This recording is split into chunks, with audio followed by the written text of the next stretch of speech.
केवळ भाजी आणि फळ विक्रीचीच गावदेवी मंडईत परवानगी द्यावी, भाजपचे ज्येष्ठ नगरसेवक संजय वाघोले यांची मागणी। गावदेवी मंडईत केवळ भाजी आणि फळ विक्रीचीच परवानगी द्यावी अशी मागणी भाजपचे ज्येष्ठ नगरसेवक संजय वाघोले यांनी आज लक्षवेधी सूचनेद्वारे केली आहे। तसंच ठाणे अग्निशमन दलातील रिक्त पदं भरण्यासाठी तात्काळ प्रक्रिया सुरू करावी अशी आग्रही मागणी नगरसेवक संजय वाघोले यांनी केली आहे। गावदेवी मंडी आणि परिसरातील अतिक्रमणांकडे सातत्यानं दुर्लक्ष केल्यामुळे अतिक्रमणांमध्ये वाढ होत गेली। मंडईच्या प्रवेशद्वाराबाहेर ठाण मांडणाऱ्या फेरीवाल्यांवर मेहरनजर करण्यात आली आहे। मंडईच्या भोवती टपऱ्यांना परवानगी दिली गेली, त्यामुळे मंडईमध्ये आगीचा धोका निर्माण झाला होता। त्याबाबत सातत्यानं इशारा देऊन प्रशासनाकडून दुर्लक्ष करण्यात आला असा आरोप नगरसेवक संजय वाघोले यांनी केलाय। गावदेवी मंडईच्या आग प्रकरणातून धडा घेऊन महापालिकेनं मंडईची पुनरुभारणी करताना अग्निप्रतिबंधक उपाययोजना कराव्यात। गावदेवी मंडईत व्हेंटिलेशन होण्यासाठी प्रवेशद्वारावरील बेकायदा फेरीवाले हटवावेत। मंडईच्या इमारतीलगत उभारलेल्या बेकायदा टपऱ्या आणि गाळे जमीनदोस्त करावेत। गावदेवी मंडईसह महापालिकेच्या आस्थापना, मॉल, शॉपिंग सेंटर येथे नियमित फायर ऑडिट करावे, अन्यथा संबंधित आस्थापना तातडीनं बंद कराव्यात अशी मागणी संजय वाघोले यांनी केली आहे। नगरसेवक संजय वाघोले यांनी गावदेवी मंडईचा इतिहास लक्षवेधी सूचनेत मांडला। जुन्या ठाणे शहरातील महर्षी कर्वे रस्त्यावर 1975 पर्यंत 80 ते 90 भाजी विक्रेते बसत होते। ठाण्याच्या नगराध्यक्षपदी स्वर्गीय सतीश प्रधान यांच्या कारकिर्दीत धर्मवीर आनंद दिघे, माजी आमदार मोदा जोशी यांनी पुढाकार घेऊन 1978 ते 1980च्या काळात आरक्षित उद्यानात मंडईसाठी जागा दिली। काही वर्षांनंतर 1999च्या सुमारास महापालिकेनं मंडईचा पुनर्विकास केल्यानंतर तेथे 154 ओटले उभारण्याचा निर्णय घेतला। त्यानंतर 2002 मध्ये मंडई तोडून नवा आराखडा तयार केल्यानंतर डिसेंबर 2014 मध्ये 155 ओटले तयार करण्यात आले। काही वर्षांनंतर गावदेवी मंडईत फळ आणि भाजी विक्री ऐवजी मोठ्या प्रमाणावर रेडीमेड कपडे विक्री करणारी दुकानं थाटली गेली अशी माहिती देत यापुढील काळात केवळ भाजी आणि फळ विक्रीचीच परवानगी द्यावी अशी मागणी वाघोले यांनी केली आहे।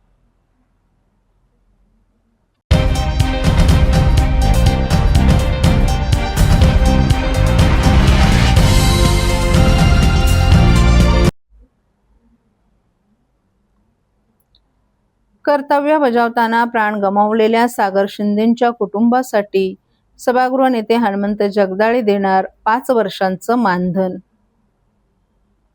गावदेवी मंडई येथील भीषण आग दुर्घटनेत कर्तव्य बजावताना प्राण गमावलेल्या अग्निशमन विभागाचे अधिकारी सागर शिंदे यांच्या निधनाने संपूर्ण ठाणे शहर हळहळलं। 2 महिन्यांच्या चिमुकल्या बाळाला आणि कुटुंबियांना मागे ठेवून सागर शिंदे यांनी कर्तव्याच्या वेळी दिलेलं बलिदान अनेकांच्या मनाला चटका लावून गेलं। या पार्श्वभूमीवर शिवसेनेचे सभागृह नेते हनुमंत जगदाळे यांनी शिंदे कुटुंबियांसाठी महत्त्वपूर्ण आणि भावनिक निर्णय जाहीर केलाय। आपल्याला नगरसेवक म्हणून मिळणारे पुढील 5 वर्षाचं संपूर्ण मानधन सागर शिंदे यांच्या कुटुंबाला देणार असल्याची घोषणा हनुमंत जगदाळे यांनी केली आहे। त्यांच्या या निर्णयाचं विविध स्तरातून स्वागत होत असून माणुसकीचा एक संवेदनशील आदर्श म्हणून त्याकडे पाहिलं जात आहे। गावदेवी मंडईतील आग दुर्घटनेनंतर निर्माण झालेली परिस्थिती अत्यंत विदारक होती। या घटनेत सागर शिंदे यांनी जीवाची पर्वा न करता बचाव कार्य केलं, मात्र त्यातच त्यांना वीरमरण आलं। त्यांच्या पश्चात पत्नी, 2 महिन्यांचं बाळ आणि कुटुंबियांवर दुःखाचा डोंगर कोसळलाय। याबाबत बोलताना हनुमंत जगदाळे यांनी गेली अनेक वर्ष आपण झोपडपट्टी भागातील नागरिकांचे प्रतिनिधित्व करत असून सर्वसामान्य कुटुंबियांच्या अडचणी आणि संघर्ष आपण जवळून पाहिल्याचं सांगितलं। सागर शिंदे यांच्या कुटुंबियांवर ओढवलेलं दुःख शब्दात व्यक्त करता येणार नाही। मदत केल्यानं त्यांचं दुःख कमी होणार नाही, परंतु समाजकारण आणि माणुसकी म्हणून आपल्या मनाला जे योग्य वाटलं तो निर्णय आपण घेतल्याचंही त्यांनी सांगितलं। नगरसेवक म्हणून मिळणारे पुढील 5 वर्षाचं मानधन त्यांच्या कुटुंबियासाठी देण्याची आपली इच्छा असून ते असल्याचंही त्यांनी सांगितलं। दरम्यान राष्ट्रवादी काँग्रेस अजित पवार गटाचे नेते नजीब मुल्ला यांनीही ठाणे महानगरपालिकेचे आरक्षक काळू गाडेकर यांच्या कुटुंबियाला अशाच प्रकारे मदत करण्याचा निर्णय घेतलाय। गावदेवी मंडईतील आग दुर्घटनेने 2 कुटुंबियांचे आधारस्तंभ हिरावून घेतले। अशा वेळी समाजातील लोकप्रतिनिधींनी पुढे येत दिलेला आधार हा आर्थिक मदतीपलीकडे जाऊन संवेदनशीलतेचा आणि माणुसकीचा संदेश देणारा ठरत आहे। महासभा पार पडलेल्या आहेत आणि अनेक विषय महासभेमध्ये घेण्यात आलेले आहेत. मात्र त्यामध्ये गावदेवी मंडईला जी काही आग लागलेली होती तो मुद्दा ॲक्च्युली सर्वच लक्षवेधी होत्या त्यावर. मात्र एक ठळक मुद्दा तुम्ही उपस्थित केलेला होता की 5 वर्षाचा तुमचा जो काही मानधन जे आहे ते तुम्ही शिंदे कुटुंबियांना देणार. काय नेमकं सविस्तर तो विषय? नाही, त्या दिवशी गावदेवी मैदानामध्ये जी आग लागली त्या मार्केटला आणि त्यानंतर जी परिस्थिती आम्ही स्वतः सकाळी 6-7 वाजल्यापासून पाहिली, अतिशय विदारक अशी परिस्थिती निश्चित प्रकारे होती. 2 महिन्याचं बाळ, त्या कुटुंबाची परिस्थिती, त्या माऊलीची परिस्थिती एकंदरीत बघितल्यानंतर आणि त्या फायरच्या अधिकाऱ्यांची परिस्थिती बघितल्यानंतर निश्चित प्रकारे तो दिवस जो आहे तो आमच्या आयुष्यामध्ये बघायला म्हणजे माणुसकी ही अजून जिवंत आहे की अशा प्रकारे एखाद्या कुटुंबावरती जेव्हा वेळ येते त्यावेळी निश्चितच ही हृदय हेलवणारी गोष्ट असते आणि त्याकडे बघण्याचा दृष्टिकोन निश्चित प्रकारे एक लोकप्रतिनिधी म्हणून आमचा वेगळा असतो. गेली अनेक वर्ष स्लम विभागामध्ये मी लोकप्रतिनिधी म्हणून काम करतो आहे. त्यामुळं सामान्य नागरिकांच्या ज्या काही अडचणी असतात त्या आमच्या डोळ्यासमोर आहेत आणि त्या ठिकाणी आम्ही याच प्रकारचं निश्चित प्रकारे राजकारण याच्यामध्ये कोणत्याही प्रकारचं नाही, समाजकारणाचा भाग म्हणून माझं नगरसेवक झाल्यापासून ते पुढील 5 वर्ष नगरसेवकाचा काळ आहे तोपर्यंत मिळणारं मानधन त्या कुटुंबाला मिळावं. फार मोठा आधार नाही पण छोटा तेवढा आधार मिळावा अशा प्रकारची भावना मी व्यक्त केली. त्यानंतर माझे सहकारी नजीम मुल्लांनीसुद्धा दुसरी व्यक्ती गाडेकर कुटुंबालासुद्धा त्यांचं मानधन देण्यासंदर्भाची भूमिका या ठिकाणी घेतली. हा एक छोटासा खारीचा वाटा म्हणून त्या कुटुंबाला मदत करतो. शेवटी दुःख हे दुःख असतं. दुःख हे काही मदत करण्याने दुःख कमी होत नाही, परंतु मदतीचा भाग असावा, माणुसकीचा भाग म्हणून ते मी आज ह्या सभागृहामध्ये माझ्या मनाला जे वाटलं ते निश्चित प्रकारे जाहीर.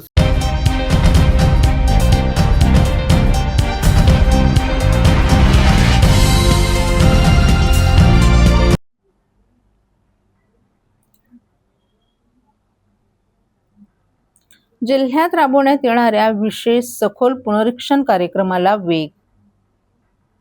भारत निवडणूक आयोगाच्या निर्देशानुसार ठाणे जिल्ह्यात राबवण्यात येणाऱ्या विशेष सखोल पुनरीक्षण कार्यक्रमाला वेग आला असून आगामी निवडणुकांच्या पार्श्वभूमीवर मतदार यादी अधिक अचूक, अद्ययावत आणि पारदर्शक करण्यासाठी निवडणूक प्रशासनानं व्यापक नियोजन केलं आहे.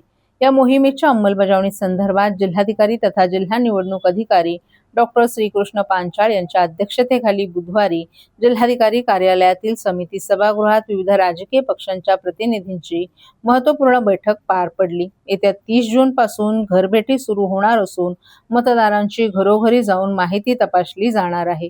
भारत निवडणूक आयोगाने या विशेष सखोल पुनरीक्षण मोहिमेसाठी 1 ऑक्टोबर 2026 हा अहर्ता दिनांक निश्चित केलाय. त्यानुसार 20 जून ते 29 जून या कालावधीत प्रशिक्षण, प्रशासकीय तयारी आणि आवश्यक साहित्य छपाईचं काम पूर्ण करण्यात येणार आहे. त्यानंतर 30 जून ते 29 जुलै या कालावधीत मतदान केंद्रस्तरीय अधिकारी प्रत्यक्ष घराघरात जाऊन मतदारांची पडताळणी करणार आहेत. याच कालावधीत मतदान केंद्रांचं सुसूत्रीकरणही पूर्ण करण्यात येणार आहे. या घरभेटी दरम्यान प्रत्येक मतदाराला 2 प्रतींमध्ये एन्युमरेशन फॉर्म देण्यात येणार आहे. मतदार अथवा कुटुंब प्रमुखांकडून आवश्यक माहिती भरून स्वाक्षरी घेऊन त्यातील एक प्रत BLO कडून तात्काळ जमा केली जाणार आहे, तर दुसरी प्रत पोचपावती म्हणून नागरिकांकडे राहणार आहे. त्यामुळे मतदार माहितीची खातरजमा करण्याबरोबरच संपूर्ण प्रक्रिया अधिक पारदर्शक आणि विश्वासार्ह होणार आहे.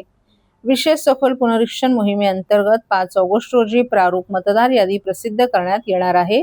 त्यानंतर 5 ऑगस्ट ते 4 सप्टेंबर या कालावधीत मतदार यादीबाबत नागरिकांना दावे आणि हरकती नोंदवण्याची संधी उपलब्ध करून दिली जाणार आहे.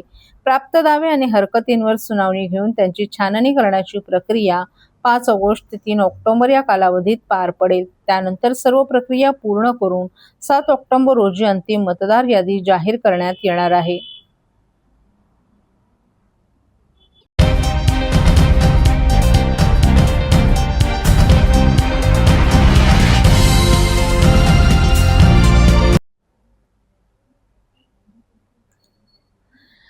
अमेझॉनच्या डेटा सेंटर शेजारी अधिकारी आणि पदाधिकाऱ्यांची घरं डेटा सेंटर बाहेर बांधा, डॉक्टर जितेंद्र आव्हाड यांचा उपरोधिक टोला. TDR घोटाळ्यामुळे वन खात्यासह ठाणे महानगरपालिकेची नाचक्की होत असतानाच आता ठाणे महानगरपालिकेचा आणखीन एक प्रताप उघडकीस आलाय. अमेरिकेतील काही राज्य आणि युरोपमधील काही देशांनी हद्दपार केलेला अमेझॉनचा मेगा डेटा सेंटर ठाण्यात उभारण्याचा घाट घालण्यात आला आहे. या डेटा सेंटरमुळे नोकऱ्या उपलब्ध होतील असा दावा केला जात असला तरी केवळ 60 जणांना नोकऱ्या मिळणार असून त्या बदल्यात 600 ठाणेकरांच्या जीवावर बेतणार आहे. आधीच 30 MLD पाणी कमी येत असल्याची कबुली अर्थसंकल्पात आयुक्तांनी दिलेली असताना ठाण्याच्या वाट्याचं 12 MLD पाणी या डेटा सेंटरला दिलं जाईल. तसंच अमर्याद वीज वापर, ध्वनी प्रदूषण यामुळे ठाणेकर बेजार होतील. त्यामुळे या सेंटरला आमचा विरोध असणारच आहे. सभागृहात विरोध तर करूच, मात्र जनतेमध्येही जाऊन विरोधाची भूमिका घेऊ असा इशारा राष्ट्रवादी काँग्रेस शरद पवार पक्षाचे राष्ट्रीय सरचिटणीस आमदार डॉक्टर जितेंद्र आव्हाड यांनी पत्रकार परिषदेत दिलाय. तर जिल्हाध्यक्ष मनोज प्रधान यांनी हा डेटा सेंटर ठाणेकरांच्या मुळावर उठला असून पर्यावरणीय हानी देखील मोठ्या प्रमाणात होणार आहे. त्यामुळे या डेटा सेंटर विरोधात रस्त्यावर तसंच कायदेशीर बाजूनेही लढा देणार असल्याचं सांगितलं. अमेझॉन कंपनीने कल्पतरूकडून बाळकुंभ परिसरात 1830 कोटी रुपयात 130 कोटींचे मुद्रांक शुल्क भरून 53 एकर जमीन खरेदी केली आहे. इथे मेगा डेटा सेंटर उभारण्यात येणार आहे. हे डेटा सेंटर म्हणजे ठाणेकरांच्या मुळावर उठलेला राक्षस असल्याचा आरोप राष्ट्रवादी काँग्रेस शरद पवार पक्षानं केला आहे. याबाबत डॉक्टर जितेंद्र आव्हाड यांनी डेटा सेंटर शहरापासून दूर असावा असे नियम आहेत, मात्र गृहनिर्माण संस्था, शाळा आणि रुग्णालयांच्या जवळ असलेल्या 54 एकर जागेवर हे डेटा सेंटर उभारण्यात येत असल्याचं सांगितलं. निवासी असो की औद्योगिक 20,000 पेक्षा जास्त चौरस फूट बांधकाम क्षेत्र असलेल्या कोणत्याही प्रकल्पासाठी पर्यावरण मंजुरी आवश्यक असते. मात्र या प्रकरणात पर्यावरण प्रभाव मूल्यांकन अहवालाबाबत ठाणेकरांना अनभिज्ञ ठेवण्यात आल्याचंही त्यांनी सांगितलं. ठाणे शहराला आधीच दररोज 30 MLD पाण्याच्या टंचाईचा सामना करावा लागतोय. मग डेटा सेंटरमधील कूलिंग प्रक्रियेसाठी लागणारं पिण्याचं पाणी ते कुठून आणणार असा सवाल करून त्यासाठी ठाणे महानगरपालिका दररोज 12 MLD पाणी पुरवणार असल्याचंही त्यांनी सांगितलं. महासभेच्या विषयपत्रिकेसोबत गोषवाराही देण्यात आला नाही. गोषवारा मागितल्यावर अतिरिक्त आयुक्त माळवींकडे बोट दाखवलं जातं. त्यांचा काय संबंध आहे हे जाहीर करावं. विषयपत्रिकेवर सचिवांची स्वाक्षरी असते. परिणामी हा गोषवारा न देऊन सचिव मनीष जोशी यांनी नगरसेवक आणि ठाणेकरांची फसवणूक केली आहे. त्यामुळे त्यांच्यावर कारवाई करावी अशी देखील त्यांनी मागणी केली आहे. हा प्रकल्प जिथे नागरी वस्तीत नाही तिथे व्हायला हवा, कारण ध्वनी प्रदूषणाची तीव्रता एवढी असणार आहे की लोकांना कानाचे विकार होतील, त्यांच्या मेंदूंवर परिणाम होतील. हे माहीत असूनही जर डेटा सेंटर उभारले जाणार असतील तर आयुक्त, उपायुक्त, सहाय्यक आयुक्त यांच्यासह महापौर, उपमहापौर यांची निवासस्थाने डेटा सेंटरच्या परिसरात उभारा, कारण हा सर्व प्रकार अर्थकारातून होत असून ते रोखायला हवं. यासाठी आमचे नगरसेवक महासभेत विरोध तर करतीलच, शिवाय बाळकुंभ परिसरात सभा घेऊन आणि जनमत तयार करू. येत्या अधिवेशनातही त्यावर आपण बोलणार असल्याचंही डॉक्टर जितेंद्र आव्हाड यांनी सांगितलं. तर ठाणेकरांचं पाणी, वीज जबरदस्तीने घेऊन अमेझॉन आपल्या कॉर्पोरेट सोशल रिस्पॉन्सिबिलिटी उपक्रमाअंतर्गत ठाण्यात 50 निवारे बांधणारे. हे निवारे फुकट बांधण्यात येणार नाहीत. त्या बदल्यात ठाण्याचं पाणी, वीज जबरदस्तीनं घेतलं जाणार आहे. म्हणजेच या प्रकरणात देवाणघेवाण झाली असल्याची दाट शक्यता आहे. म्हणून महासभेच्या विषयपत्रिकेवर हा विषय आणला असताना गोषवारा मात्र देण्यात आला नसल्याचं मनोज प्रधान यांनी सांगितलं. 2800च्या TDR कडे आम्हीच म्हणतोय का? विरोधी पक्षाचे मंत्री म्हणतायत की याच्यात घोटाळा झालाय. म्हणजे विरोधी पक्ष नाही, सत्ताधारी पक्षाचे मंत्री म्हणतायत याच्यात घोटाळा झालाय. मी म्हणतोय का? मी म्हणतोच आहे. अख्खं ठाणं म्हणताय याच्यात घोटाळा झालाय. असं प्रत्येक प्रश्न प्रत्येकाला आम्हीच टाकली लक्षवेधी. आमचा विरोध आहे ना, म्हणून तर पत्रकार परिषद घेतली. सत्तेच्या जोरावरती मंजूर केल्यानंतर नाही, आता त्याला काय करणार तुम्ही? हो हो हो हो हो हो झालं, वंदे मातरम झालं, संपली महासभा. तेव्हा तुमची काय विरोध तर करूच. तुम्हाला आमचा स्वभाव माहिती आहे. नाही तो अमेरिका, ते ट्रम्पच्या बापाची जरी कंपनी असली तरी विरोध तर करूच. ट्रम्प असेल कोणाचाही मित्र, आमचा मित्र नाही तो. सदस्यांना गोषवारे जेव्हा दिले जातात तेव्हा त्या गोषवाऱ्यामध्ये मीटिंग होते. प्रत्येक महासभेपूर्वी गटनेत्यांची मीटिंग होते. त्या गटनेत्याच्या मीटिंग मध्ये आपल्या प्रश्न विचारला, प्रश्न डावलला गेला. गोषवाराची जेव्हा फाईल दिली जाते तुम्हाला सदस्यांना, तेव्हा हा 577चा गोषवार त्याच्यामध्ये त्या होता. दिवशी ज्यावेळेस हे सगळे गोषवारे वाटण्यात आले तेव्हा एकही हा 577चा गोषवारा नव्हता. कारण मीही त्यांनी- विचारलं तर मला सांगितलं नाही प्रत्येक नाही वेळेला. नाही नाही नाही एक लक्षात हा, घ्या, त्यावेळेस तुम्ही- दिला. तुम्ही आणि तो पत्रकार- दिला 7 तास आधी. तुम्ही पत्रकारांनी हे लक्षात घ्या, गोषवारा लपवणं म्हणजे महासभा आणि ठाणेकरांना फसवणं आहे आणि याच्यासाठी सचिवावरती कारवाई व्हायला हवी. तुम्ही ठाणेकरांना मूर्खात करता का? गोषवारा अख्ख्या ठाण्यात जातो, पेपरमध्ये पब्लिश होतो. आनंद कांबळे आपण जुने पत्रकार आहात, होतो की नाही? म्हणजे ठाणेकरांपासून माहिती लपवणं हे म्हणजे ठाणेकरांना ठाणेकरांची फसवणूक करण्यासारखं आहे. मग याच्यासाठी जैसा गोषवाऱ्यावर कोणाची सही असते? कोणाची सही असते? सचिव. मग सचिवावरती का कारवाई करू नये?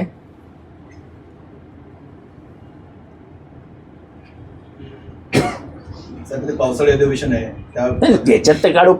एवढं आक्रमक भूमिका इथे घेतो ते तिथे का घेणार नाही? तिथे काय वेगळं थोडी.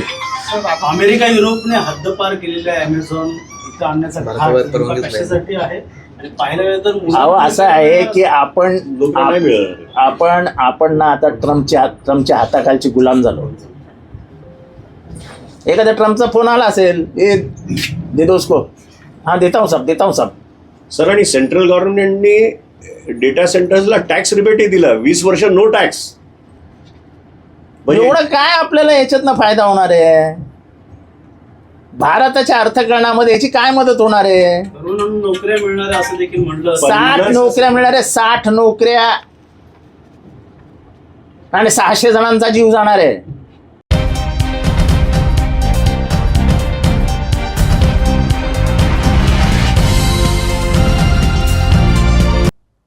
लोकसभेचे विरोधी पक्षनेते, काँग्रेस पक्षाचे तरुण तडफदार नेतृत्व, खासदार राहुल गांधी यांचा 19 जून रोजी वाढदिवस सर्वत्र मोठ्या उत्साहात साजरा होत असतानाच ठाणे शहरातील मुख्य भागात म्हणजेच ठाणे महानगरपालिका मुख्यालयासमोर, तलावपाळी परिसर आणि शहरातील इतर भागात मुख्य चौकात महाराष्ट्र प्रदेश उपाध्यक्ष, ठाणे महानगरपालिका शिक्षण मंडळाचे माजी उपसभापती नंदकुमार मोरे यांच्या पुढाकाराने बॅनर लावण्यात आले. या बॅनरवर शेतकरी, कष्टकरी, बेरोजगार युवकांचा बुलंद आवाज, लोकसभेचे लढवय्ये विरोधी पक्षनेते, भारताचे भावी पंतप्रधान राहुल गांधी यांना वाढदिवसाच्या हार्दिक शुभेच्छा असा मजकूर लिहिण्यात आला आहे.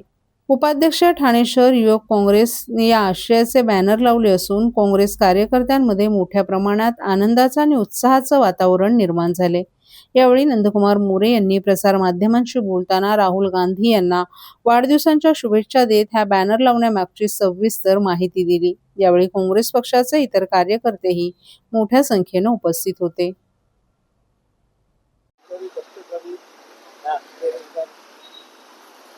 आमचे नेते आदरणीय राहुलजी गांधी हे आज आपल्या संसदेतील विरोधी पक्ष नेते आहेत आणि देशातील शेतकरी, कष्टकरी, गरीब, बेरोजगार युवकांचा बुलंद आवाज असे आमचे नेते राहुलजी गांधी यांचा वाढदिवस आज आहे.